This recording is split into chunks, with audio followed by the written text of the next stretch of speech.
listening to Planet Vero Radio. I am Cindy Schwartz, and this is Patient Partners Show. We are broadcast on iHeartMedia and also podcast on Spreaker. Jeannie Roller's with me on today. My co-host is on live stream with me, and we're talking, this subject today is about whistleblowers, because one of our partners brought a story to our attention that is dated March 18th, and it is about a Dr. Kelly Stetcher, if I'm pronouncing it correctly, and she's an OB-GYN doctor in Minnesota, and how she was fired, according to this news article. So CBS Minnesota news article written by Reg Chapman. And it says the title is OB-GYN fired after reporting allegation of sexual assault by colleague speaks out. So the doctor, her colleague, is also an OB-GYN doctor, and a patient, it says in the story, that was unknown to Dr. Kelly Stetcher, came to Dr. Stetcher and told her of sexual abuse allegations from the doctor, the male doctor that she had been seeing, and Dr. Kelly Stetcher reported it. And so she supposedly got fired. It says in the article here, she got fired for speaking out. So that's what we talk about on the show. Why doesn't this stuff happen? Why does this stuff happen, and why doesn't anyone speak out? Well, these are kind of the stories that we've heard and read about. Misty Roberts, Robin Leonard, who was on another podcast, she's with Dignity Resource Council. We talk about these things. The people that do speak out, these are the things that happen. So is it worth their while? You know, it certainly is ethical to say something about it, to speak out. I mean, that's a phrase that the kids learn in school. If you see something, say something. And we said the same thing in the medical field. If one person stands up for all of this harm, look at the harm that they seem to get too. So maybe that's why this stuff goes on for 20, 30, 40 years, like we read in the papers. In recent cases, both males and females being sexually abused in the medical situation, medical scenarios. This is why people don't talk out. So again, it just makes it an even more important point that where is the panel, where is the discussion avenue that is unbiased and that is above any of these criminal activities, to people be afraid that they're going to lose their job if they actually say something to try to help a patient or patients that are being harmed. So, Jeannie Roller, what do you think about all this? Well, yeah, for some, that may be why they don't speak out. I don't think it's the reason that all of them don't speak out. But yeah, I mean, it's very real, the retaliation.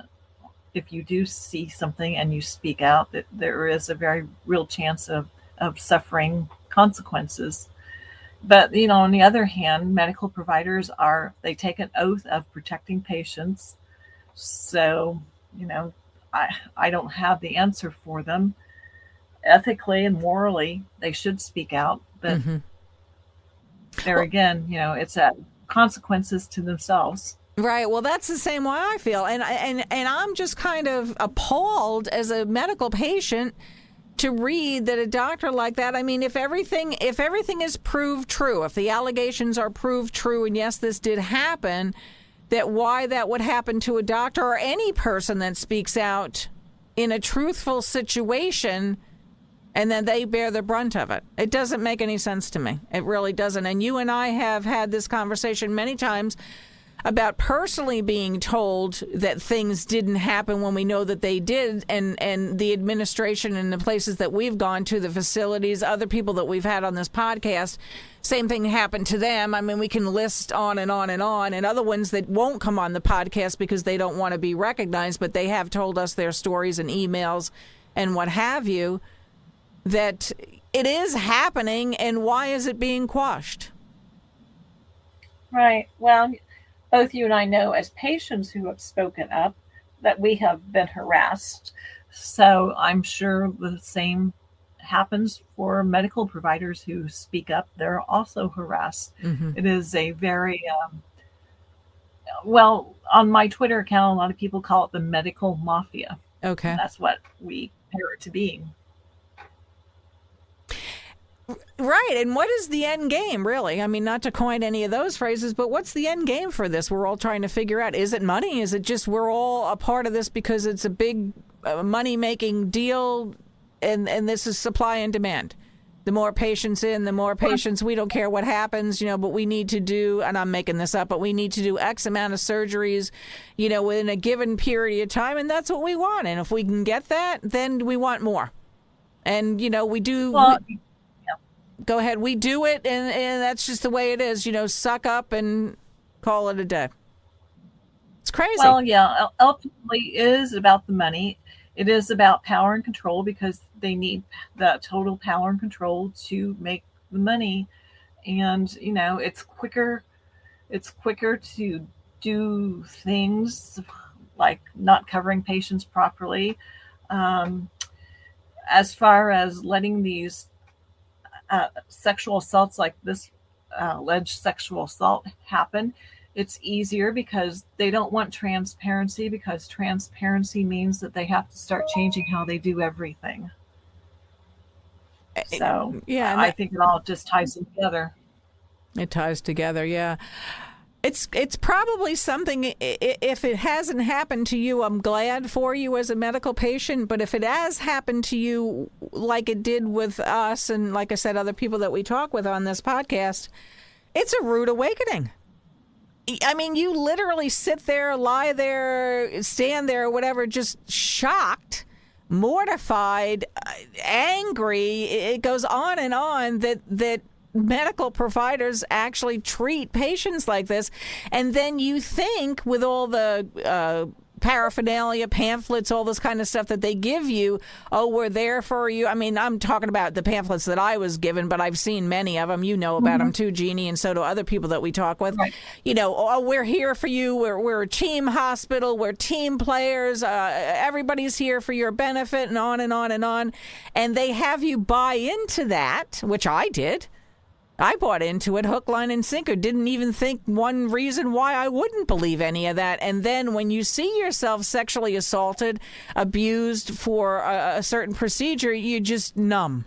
And there isn't anyone that's going to back up for you that we have found. Personally, me in the state of Florida, you're in Indiana, Jeannie. We talked with, what was his name, up in Minnesota. So here's a second case in Minnesota. We've talked with people in Alabama, Nebraska, it goes on and on, California, all over the country. It's not just isolated. Right. It is not isolated at all. It's rampant from what we see. Well, yeah, I mean, the how healthcare is delivered is pretty much the same all over the United States. You will find good providers, and then you will find bad providers. So, I mean, it's pretty much the same state from state, wherever you go. As Misty said in one of her articles, you may have a good experience one time, and next time it may not be that same good experience.